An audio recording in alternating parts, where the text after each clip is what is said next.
दरम्यान मुंबई महानगरपालिकेचे 2017चे निकाल आपण पाहूया।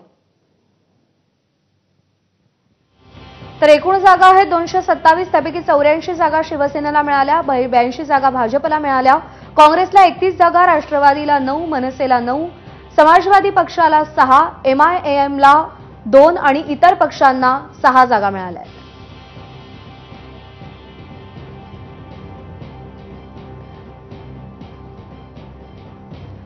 तर 2017च्या निवडणुकीनंतर अनेक नगरसेवकांनी शिवसेनेचा भगवा हाती घेतला, त्यामुळे 2022 पर्यंत नगरसेवकांची 84 वरून 97 वर संख्या गेली होती। या संदर्भातली आकडेवारी 2017ला विजय झाला, 84 जागा मिळाल्या। निकालानंतर 4 अपक्षांनी प्रवेश केला।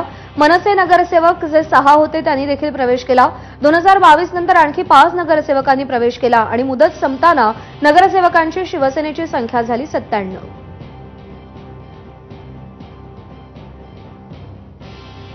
तर पक्षफुटीनंतर एकनाथ शिंदेंकडे किती नगरसेवक आहेत आणि ठाकरेंकडे किती? तर ठाकरेंच्या शिवसेनेकडे आहेत 55 नगरसेवक आणि शिंदेंच्या शिवसेनेत आहेत 44 नगरसेवक।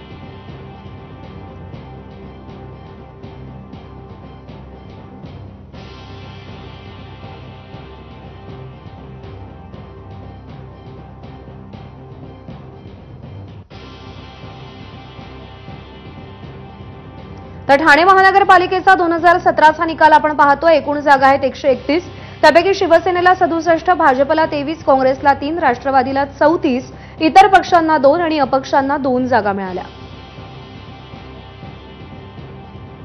पुणे महापालिकेची आकडेवारी, भाजपला 98 जागा मिळाल्या, एकूण जागा होत्या 162, शिवसेनेला 10, काँग्रेसला 11, राष्ट्रवादीला 40, मनसेला 2 आणि MIAMला 2 जागा मिळाल्या।